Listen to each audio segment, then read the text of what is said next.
Saan po kayo? Okay lang.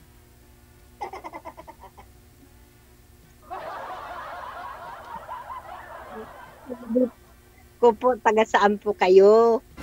Mindanao, Mindanao, Mindanao. Mindanao. Musta naman po? Okay naman.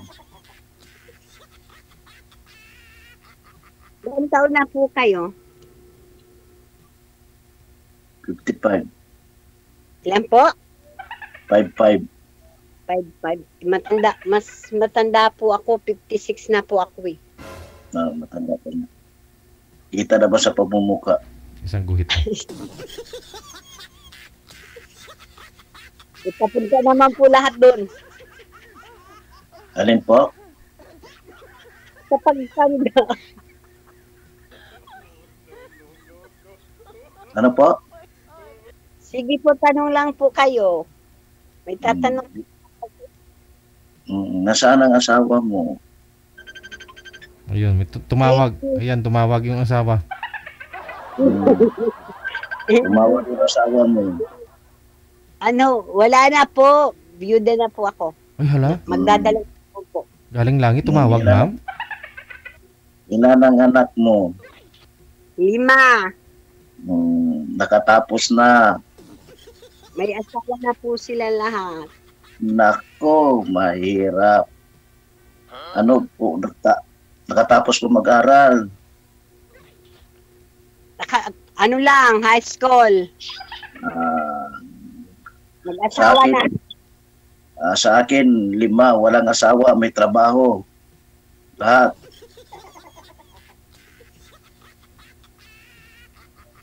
Inuna muna ang pagtatapos sa pag-aaral. May trabaho na lahat. Depende naman po yun sa ano. Yung youngest na lang ang hindi nakatapos, magtatapos na.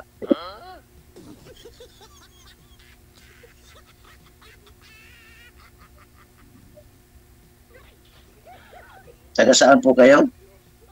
Antipolo po. Rizal? Rizal.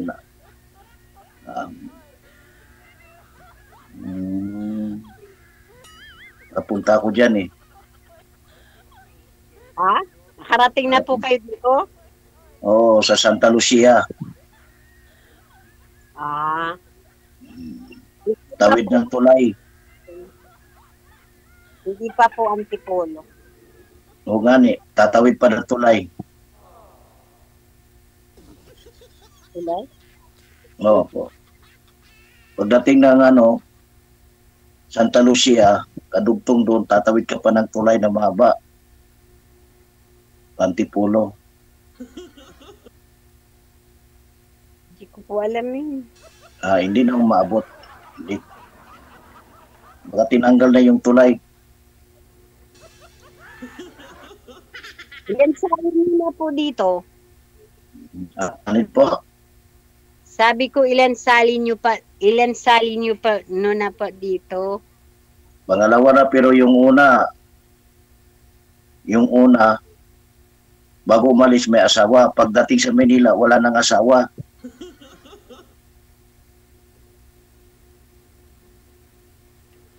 Ibig sabihin pangalawa niyo pong salin na dito?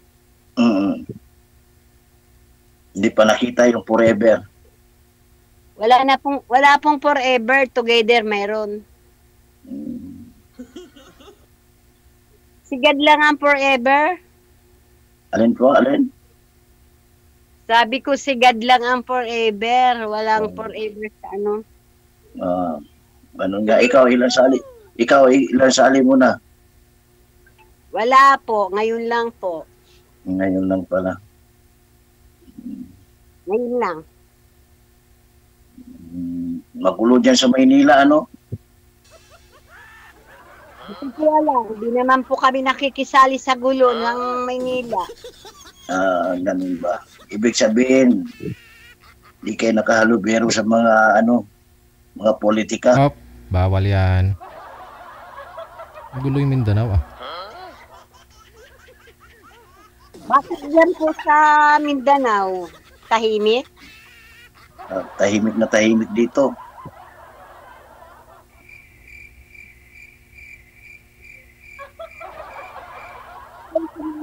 dito? Alin po? Bakit po kayo sumali dito? Sabi ko. Naghahanap lang ng kaibigan. Sim lang po. Hmm. Ano pong trabaho nyo? Ano? Mo? Ha? Ha? Ano Dati trabaho nyo? pa. Galaw ka ng galaw. Alin po? Sabi ko, dati sa pabrika nananahi. Oo nga. Okay, maraming pabrika dyan sa Tipulo eh. Oo, mga garments. Hmm. Ngayon, Hindi muna, nagpahinga muna. pwede ba yun? Hindi. Pahinga muna, nagbabantay ng apo. Paano po niyo nalaman? Eh, marami kang apo eh, sinabi mo eh. Asawa na yung mga anak mo. Oo. Oo. Pero hindi ako nagbabantay. Meron naman yung mga nanay, tatay, eh. Bakit magbabantay ako? Binantayan ko na sila. Kasi hindi ka nagtrabaho, di. Caregiver ka ng mga apo mo. Oo, kasama na rin dyan. Oo.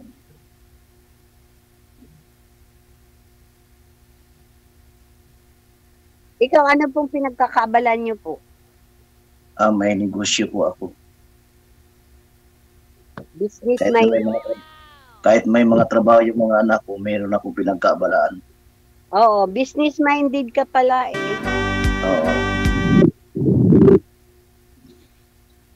Ganun naman talaga, kailangan may pagkaabalahan. Kasi pag walang pagkaabalahan, paano na yung buhay? Magiging boring. Pinapahinto na ako ng mga anak ko, kaso lang ayaw ko. Ah, Kasi nasa abroad na yung mga anak ko eh. Sana all. yun talaga.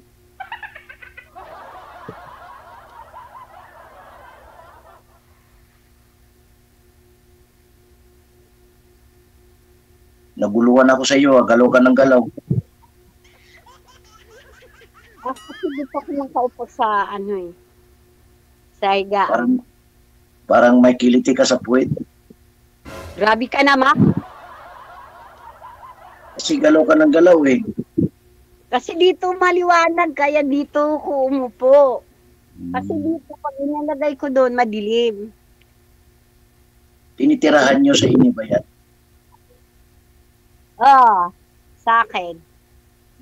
Malapit kayo sa ano? Highway? Hindi.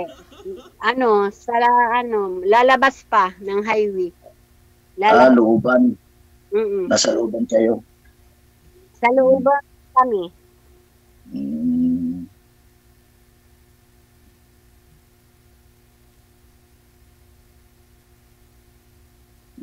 Inupuan mo yan ang kwarto mo. Oo. Dito. Kasama ko dito ang apo ko. Ayun nga. Nagbantay ka ng apo. Hindi, malaki na yun eh. 12 years old na yun.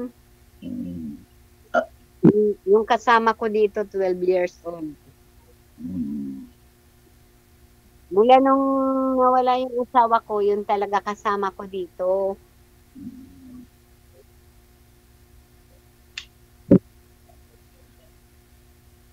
Sige, tanong ko kayo. Nagtatanong ko ba kayo?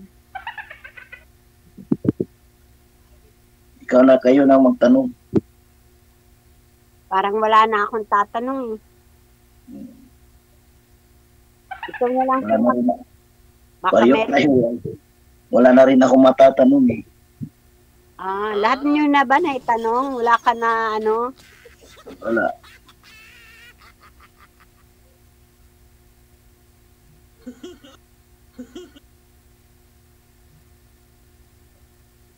DJ, tapos na daw. Wala na pong itatanong.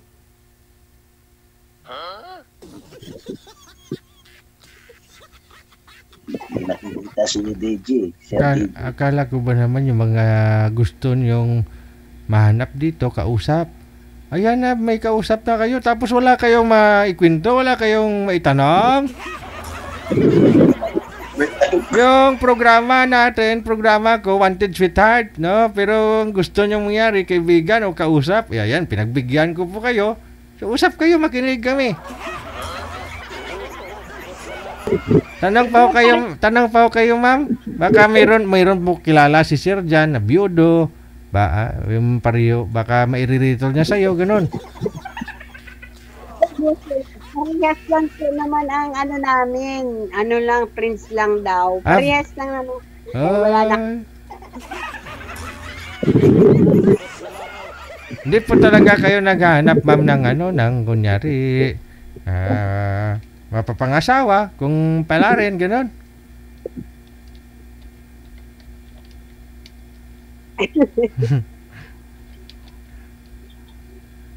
Ano, ma'am, nagbago na po isip nyo? Ayaw nyo na mag-boyfriend?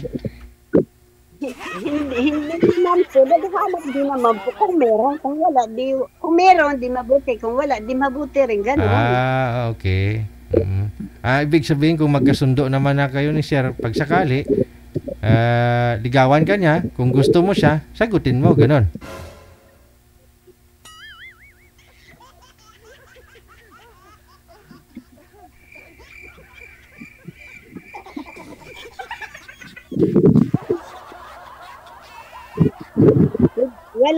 Wala na naman pong sasabihin si Sir.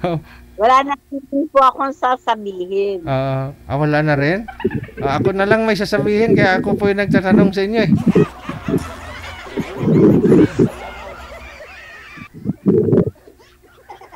Wala ka na itatanong kay Sir, ma'am? Wala na. Siya rin naman, wala na rin itatanong. Wala.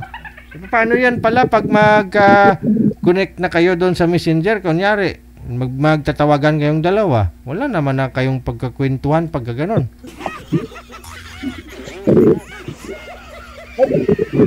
Sabi niya wala na rin naman daw siyang itatanong eh. Ay.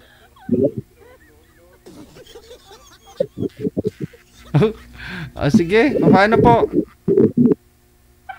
Kasi ayaw ni Sir sa'yo. Kita mo naman, no? Parang nahihilo na si Sir sa sobrang likot niyo po kasi, ma'am. Kaya nga po, natago nga siya eh.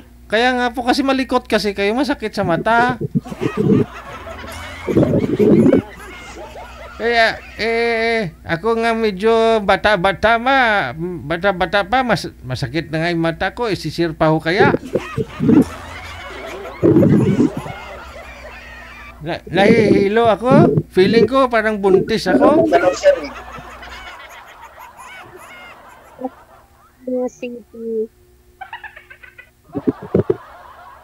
Sige, connected na po kayo. Nasa sa inyo po yan kung gusto nyo pong i-connect ang isa't isa. Maraming salamat. Bye.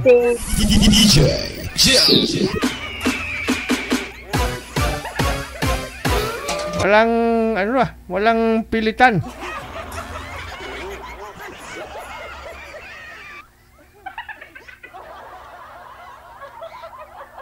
Paano naman kasi si kumpare? Tinatanong niya si kumare kung lahat ba ng mga anak mo nakapagtapos na. Sabi ni girl, may mga pamilya na sila. Lahat. Inulit ni kumpare ko ulit yung tanong. Sabi niya, nakapagtapos na ba? Ay hindi, high school lang. Yari tayo dyan. Kasi alam ni Sir yung gano'n kasi mga anak niya nakapagtrabaho na, nasa abroad. Tapos, wala pang mga asawa. Inuna yung pag-aaral. Trabaho muna. Isa lang ibig sabihin nun. Ayaw ni Sir mag-alaga ng mga apo ni girl.